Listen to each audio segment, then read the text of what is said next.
Today on the Joel Klatt Show, kidney stones are undefeated, and we've got actual games to talk about right now. College football has never been better. Interest has never been higher. I believe that we are at the dawn of the golden age of college football. It was an epic day of college football. It was one of those days where you fall in love with the sport all over again.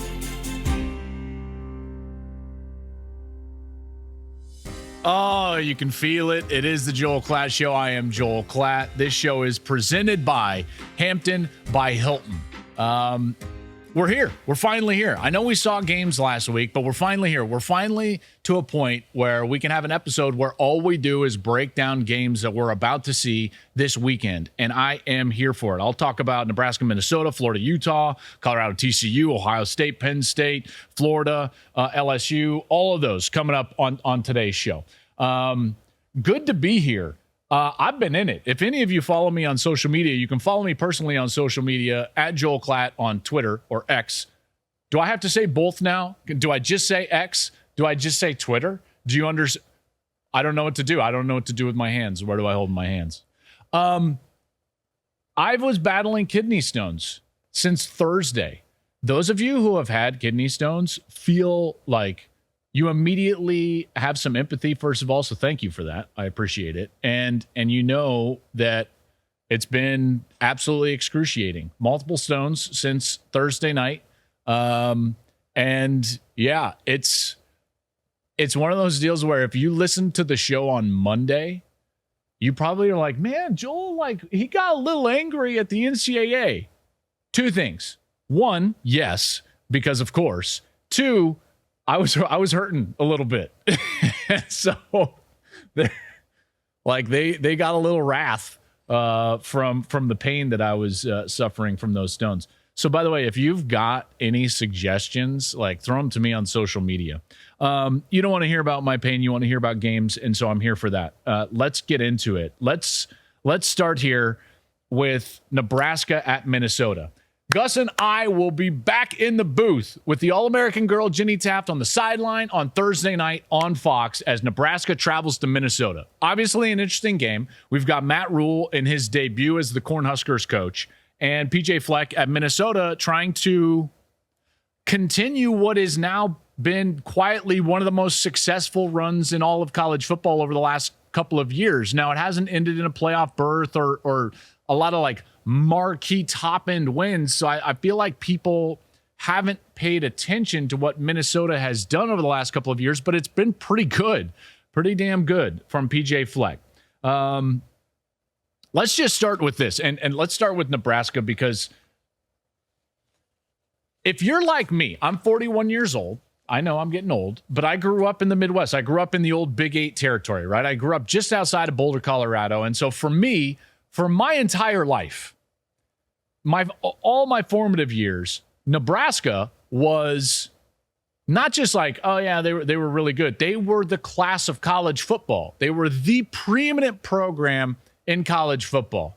Tom Osborne, what they did, especially in the 90s. I mean, wow, early 80s, 90s, those 90s teams for 5 years, they were easily the best team in college football. What Georgia is doing right now, what Alabama has done over the last few years, that's what Nebraska football was.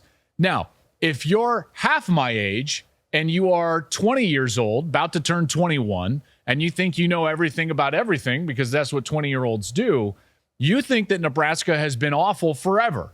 Not the case. Not the case. It has been 2 decades since this program has done anything, and they've tried, right? So they go from Solich, and they went, Bill Callahan, and then Callahan to Pelini, but Pelini's 9 wins a year wasn't good enough for them, so they fired Pelini, and then Mike Riley was in there, and then they went, and they brought home and former player and Scott Frost. I thought it was going to work. It didn't. Nothing has worked. Well, enter Matt Rhule, and Matt Rhule is an ultimate fixer. Look at what he did at Temple. Not a place that you should win big, and he did. He went to Baylor in the middle of what I thought was going to be a death spiral for Baylor. What happened after that Art Briles era and what Baylor was at that time, when Matt Rhule went there, I thought to myself, is this guy crazy? And he went there and built them into a Big 12 title contender, into eventually a Big 12 title winner after he left for Carolina. So now he goes to the NFL, doesn't work out, comes back. You know what? No harm, no foul. Because as we've seen throughout the history, whether it's Nick Saban or Steve Spurrier or others, it's really hard to take that leap, and it matters who you have at quarterback, and it matters, what your roster is going to look like. It worked for Pete Carroll, didn't work for Matt Rhule, whatever. He comes back now to college football, and he's at Nebraska, and it's a similar feeling. It's like, okay, like Nebraska? All right, but for 20 years, they haven't done anything. For the last decade, they have not finished in the top 10 in the final AP poll, and guess what? This is going to be a slow build for Matt Rhule in Nebraska. So how does that relate to Thursday night? Because he has this unique understanding, after talking with people around the program, he's got this unique understanding that, yes, while it might be a slow build and he is here for the long run, that there still has to be the urgency around the program and within the program so that the 4th and 5th year players feel the urgency that this season is as important as any. He doesn't want to roll out there and be like, don't worry, it's my staff's first year, like, we'll be fine. So there has to be some urgency, and yet the fan base, I'm here and I'm with you on this. I know and you know that this is not going to happen overnight. So Thursday night, what are we going to see? Well, from Nebraska, I don't quite know. There are some holes in this roster. There are. And then there's some really intriguing parts to this roster, namely their quarterback, Jeff Sims. Jeff Sims transfers from Georgia Tech. Very athletic player, by the way. First off the bus type of guy. I love it when I talk with coaches because they'll use that terminology quite a bit. They're like, oh, yeah, he's the one that we want first off the bus. What does that mean? He looks like an Adonis. Okay, so Jeff Sims is 6'4", 220. You want him off the bus first. He's going to be a physically imposing player. Now, at Georgia Tech, he completed somewhere in that kind of 50% range. That needs to increase. It needs to get better. Should it? Probably. Although I will say that their wide receiver core is the one area that this team is lacking a little bit. That's the position that I think that they need to address the quickest. They're decent up front. They've got some experience up front. Turner Cochran is back. Ben Scott played a lot at Arizona State. He transfers in. Bryce Benhart, he's played a lot for them. So, there's guys up front, and I do think that they're going to be able to run the football. A guy I want you to keep an eye on is Gabe Ervin. Gabe Ervin Jr. in his true freshman year was a starter for Nebraska. They went into a game in the non-conference against Oklahoma, a game that Gus and I did, actually. I remember Oklahoma was throwing a fit about playing in the marquee window on Fox at 11 a.m. Central, and it turns out that they also didn't show up and didn't play very well, squeaked by and got a win. But Gabe Ervin Jr. stole the show for a bit of that early section of the game. And I really loved what I saw from him on film and then what I saw that day until, unfortunately, he blew out his knee. That knee injury has slowed him ever since, and he's never gotten back to the point where I thought he was playing that year. I think he's back to that point. I believe he is healthy, and this run game should be pretty good. They've also got Anthony Grant, who is productive for them. Ramir Johnson is a guy that can be a back, also a slot possible guy, and then they like their tight ends. That's what you'll see on the offensive side from Nebraska. Defense, not quite sure. That defense was not very good. They were bottom 100 in offense and defense last year. We'll see. A couple of guys that I like, Luke Reimer, Nick Henrich. Those are some older players that I really like. Now, for Minnesota, by the way, when I say Minnesota, I want the O gets long because I work with Jenny Taft, who's from Minnesota. And so when she says Minnesota, we get the Minneapolis girl comes out in her. And so now every time I hear Minnesota, that's all I can hear in my own head is Minnesota. So the whole game Thursday night, that's going to be in my head. It's like, how am I saying, and I might just say Gophers, but the problem is, and Gophers. So I'm going to be like, all night going to be Gophers. I'm sorry, sir, but if there's no Gophers, who's going to be left? Gophers! Those of you that are old like me, that's a Caddyshack reference, and you're welcome. Minnesota has quietly had just a really successful last couple of years. And quickly on Minnesota, here's what I like about PJ Fleck and what he does with this program.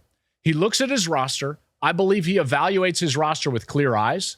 He sees where their strengths are, where their weaknesses are, and then he leans into his strengths. This is not a guy that is rigid in terms of the style he will play. Now, from the outside looking in, I think people would presume falsely that he is rigid and it's PJ's way or the highway or whatever. That's not the case. This guy is fluid and flexible in the way that he is going to operate, the schemes that they will run, and the type of philosophy that they will have, in particular on the offensive side. Here's how I know that. Back 2018 through 2019, they were great at wide receiver. And what did they do? They threw the ball quite a bit. Couple of Big Ten, all Big Ten wide receivers on those teams. Rashad Bateman was one of those guys. Then what happens? Well, those guys leave. They're not as good at wide receiver, but their offensive line becomes veteran and physical and very good. They've got a back that can really run it, Mo Ibrahim. So what do they become? The most run-heavy team in Power 5 football over the last 5 years, or excuse me, the last couple of years.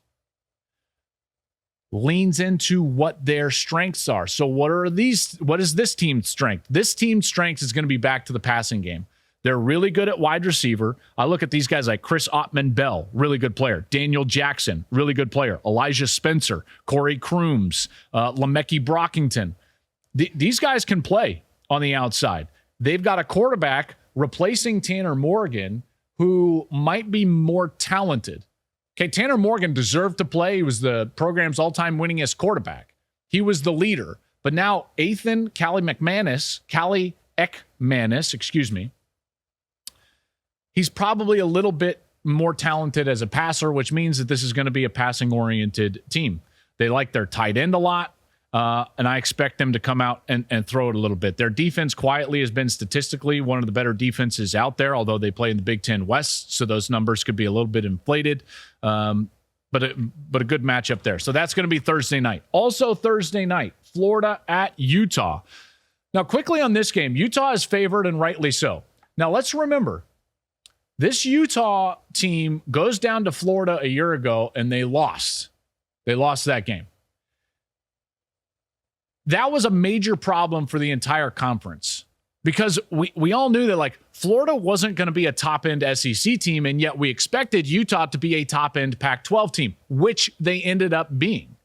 And so here we are in a situation where one of the best Pac-12 teams lost to middling SEC team, and that's not going to help you in the modern 4-team playoff. It's just not. This needs to change this year because Florida is again picked what? I finished like fifth in the SEC East. This is not a team that anyone thinks all that highly of down in the SEC, and rightly so. Rightly so. Meanwhile, Utah is still considered one of the better teams in the Pac-12. Now, there is a major caveat in this game, which is who's playing quarterback for Utah. Is Cam Rising going to be healthy after that knee injury in the Rose Bowl, or is he not going to be healthy? Now, I don't expect him to play. I don't know that to be for sure, but I don't expect him to play in this game. With that being said, Utah needs, and the Pac-12 needs them to believe that they are the better program. Don't worry about what logo is out there or what conference is out there. Utah is at home. They are better in terms of overall roster. They're tougher at the line of scrimmage. They can run the ball. They can play defense, and that's a tough place to play. They've got to take care of business against Florida. The Pac-12 desperately needs them to take care of business against Florida. This is a game that will resonate throughout the rest of the season in terms of how we view not only Utah, but the rest of the Pac-12. And there's a few of those games, by the way, in the non-conference. Utah's got this game. They've also got Baylor, I believe. You've got Oregon and TCU. You've got Washington and Michigan State. USC is going to have to play Notre Dame. These are the games that I'm looking at this Pac-12, and I'm like, I think highly of the Pac-12. I've got 5 of these teams in my top 15 in the preseason. Every one of those games that I just mentioned, the Pac-12 team should be favored to win. You've got to go win those games. If this conference is finally going to get a breakthrough playoff appearance here in the last year of its existence and the 4-team playoffs existence, they've got to start winning these games, and it starts Thursday night with Utah over Florida. By the way, Jaquindon Jackson, he's a guy I really like for them. Hey, it's my favorite time of year. It is football season. As you know, I take it very seriously. So when I'm traveling on the road to watch my favorite teams, I can't risk calling the wrong play with where I stay wherever I go. I know that I can count on Hampton by Hilton. I can depend on their comfortable rooms and their warm and friendly service, and their free hot breakfast is a game changer. So whether you're cheering on your team from the stands or never leaving the tailgate, Hampton by Hilton will always give you that win. Let's move on here. A couple of more games that we need to wrap about and talk about. Let's get to the one that I think is most interesting. Maybe you would agree with me, maybe not. I think that the most interesting game of the entire week one slate is Colorado at TCU. Now, TCU is favored by 20. I think that that's too much, but I always think that the games that I'm going to call are going to be better. Let me just tell you what I know about these two teams, because there's a lot that we don't know about these two teams. But here's what I know about these two teams. Let's start with Colorado. Coach Prime's debut for the Buffaloes. I know that they're going to look really good. You heard about the new unis? All white. Apparently a bunch of like new gold trim. The throwback Deion Sanders cleats. I mean, come on. Of course, right? Of course. They're going to be wearing shades. And listen, I get it. I get it. But we're going to finally see what is the actual product. What is the actual product on the field? And from what I know about this team, this is a product that is going to be talent rich at the skill positions, both sides of the ball.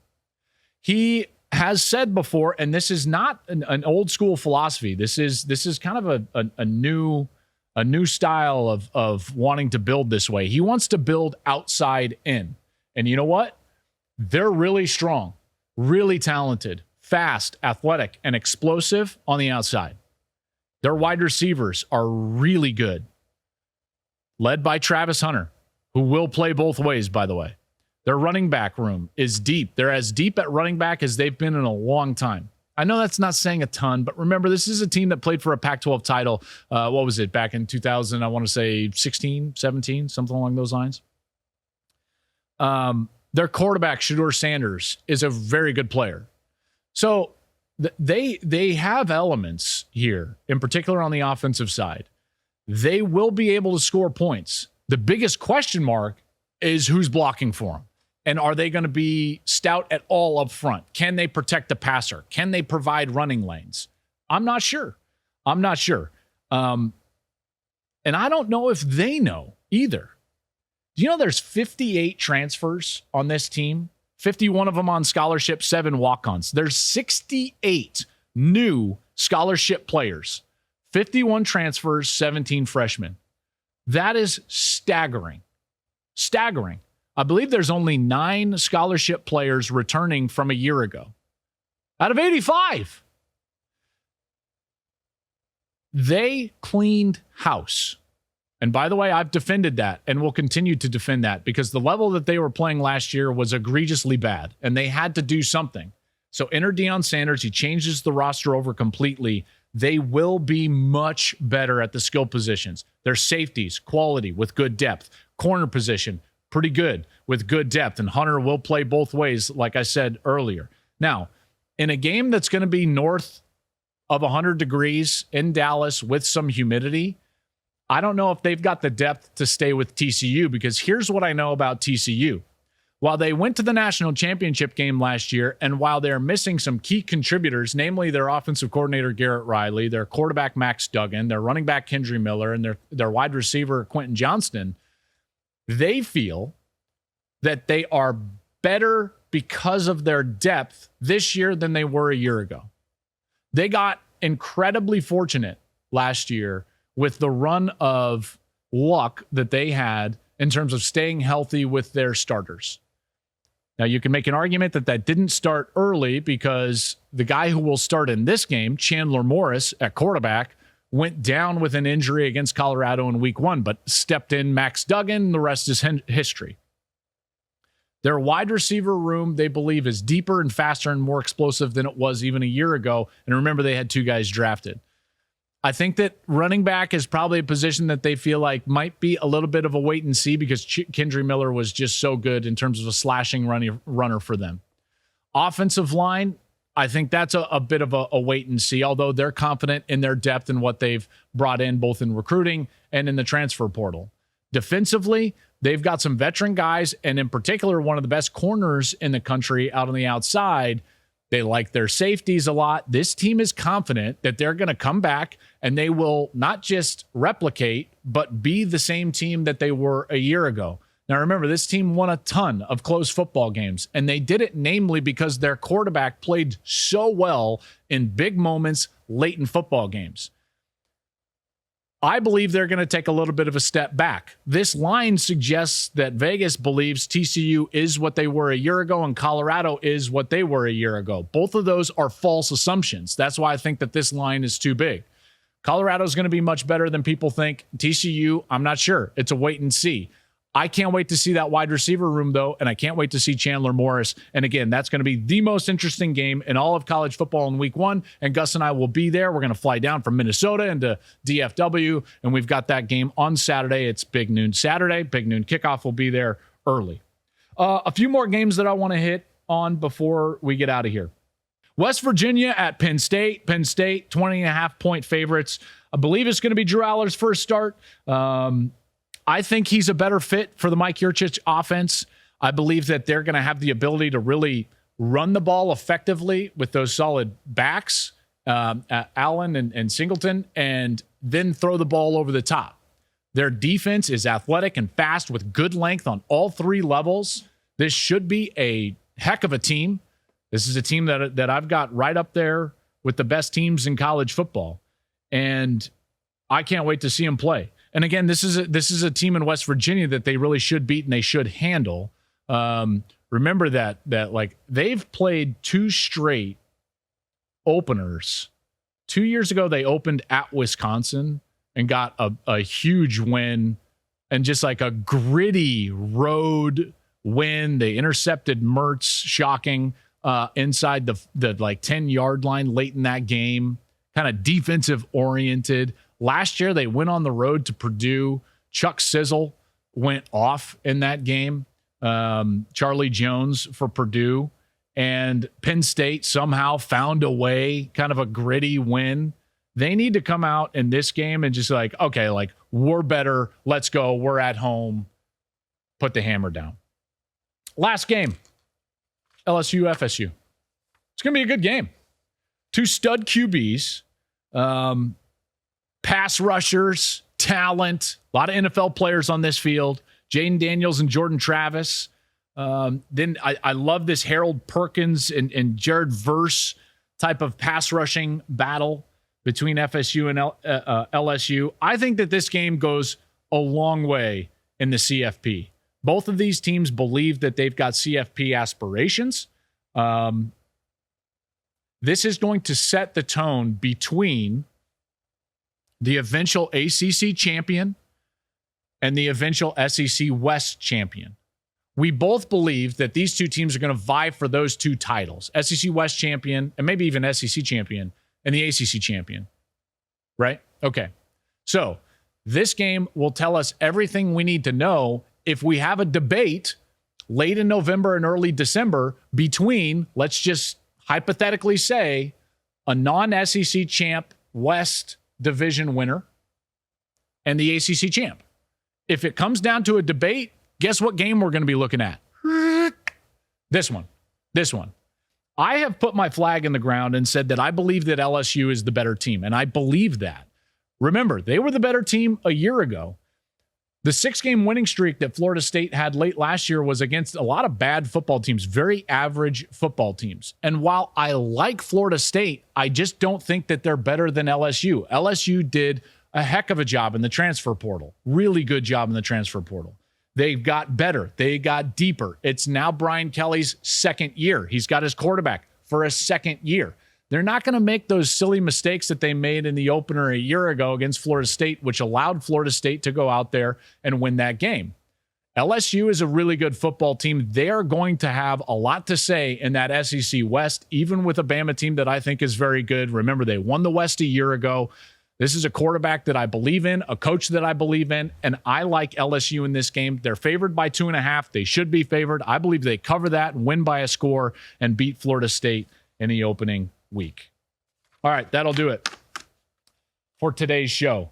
Cannot wait for college football. Remember, folks, if you're listening or watching this, subscribe wherever you get your podcasts. Follow us on all the social medias out there at Joel Klatt Show. And most importantly, go to our new YouTube channel, The Joel Klatt Show on YouTube. Subscribe there. We're going to have unique and exclusive content during the year on YouTube. So even if you're subscribed to the podcast and you're a listener and a faithful listener, I appreciate it, number one, and you're awesome. And also go over to that YouTube channel and subscribe, because we're going to have some breakdowns later in the season that are more video-based and X's and O's based for you over there. All right, I'm off. I got to go catch a flight. I'm headed to Minnesota. Nebraska, Minnesota on Thursday night on Fox. Saturday, noon Eastern, big noon Saturday, Colorado, TCU. Gus and I will be there. Jenny will be on the sideline because it is finally here. College football awaits us on Saturday. Thank you for watching the Joel Klatt Show YouTube channel. And if you liked this clip, make sure to like it and subscribe to the channel, and you can stay up to date on all of my college football coverage.